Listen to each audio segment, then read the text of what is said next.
Natale ci ricorda che Dio continua ad amare ogni Christmas uomo, reminds us anche il that God peggiore, continues to love us, a me, a te, even the a worst te, of us.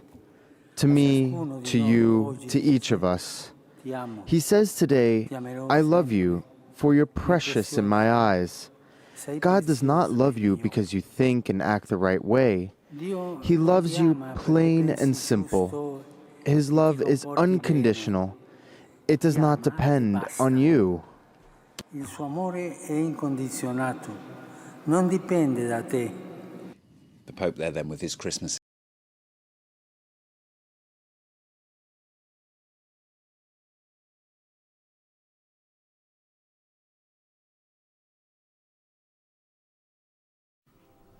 What is up, guys, and welcome back to Koi's Corner. Now, many people around the world celebrate Christmas, and in America virtually everyone does. And as far as we mainly know and have been told, Christmas means Christ's Mass and is a celebration of the birth of Jesus Christ. But what if that isn't where Christmas began? What if there's a dark and ominous past to Christmas we were never told about? And what if these covered up facts include pagan rituals, human sacrifices, and more dark twists than we would ever learn from the people who've told us about Christmas today? Let's find out. Now, although many of us are taught that Christmas simply sprang out of existence with the birth of Christ, this is wrong. There were many festive celebrations around the Christmas holidays that went on for thousands of years before this was even integrated, and it was known as something called Saturnalia. And Saturnalia was essentially an ancient holiday celebrated by the Romans that went on from December 17th, usually until December 23rd, and sometimes extended to the 25th. And the reason Saturnalia is so interesting is because it has a dark past that has been not only forgotten, but hidden from the masses when referring to Christmas for quite some time. And the roots of Saturnalia take place with the Roman god Saturn. This is where Saturnalia was based and founded. And in ancient Roman mythology, Saturn was a god. Saturn represented wealth, freedom, and our control of time or understanding of how it works. And Saturn was such an influential god in these times that we ended up actually naming a planet after this Roman god, obviously the planet Saturn. This is how important this god figure was in not only the roles of what we name certain scientific structures, but traditions that we took part in for thousands of years. And along these lines of founding Saturnalia,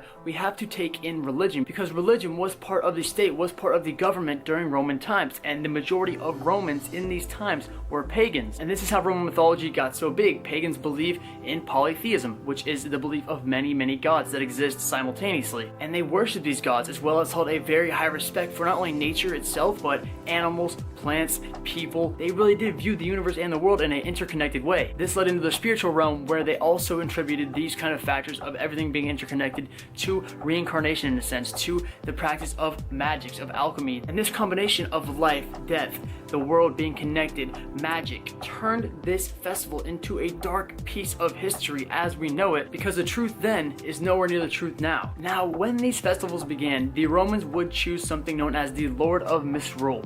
This was a Roman citizen, and this person was chosen to represent the enemies of these Romans. And what they did to this Lord of Misrule is honestly hard to believe even today. Over the coming week during these celebrations, they would make this Lord of Misrule take part in what was going on with these festivities. They would feed them well, indulge them in foods, give them physical wants such as women, the people they wanted, different things that would indulge any human being. And then once this was done, at the end of the festival, these people were slaughtered. They were murdered as a tribute to the god Saturn. And this killing was done because it was believed in these times to expel the evil forces that surrounded the people of Rome. This is what culminated the whole festival, the slaughter of this innocent person. And the scary thing about Saturnalia and its foundings are just like the things we see today. It is not only a religious festival, but it was a state festival as well, much as we see Veterans Day. It is something that is enacted by the government at the time. And this holiday wasn't a clean PG version of what we know as Christmas today. It was definitely R-rated. There was drunkenness all wild, people doing whatever drugs they could. They were pillaging the village,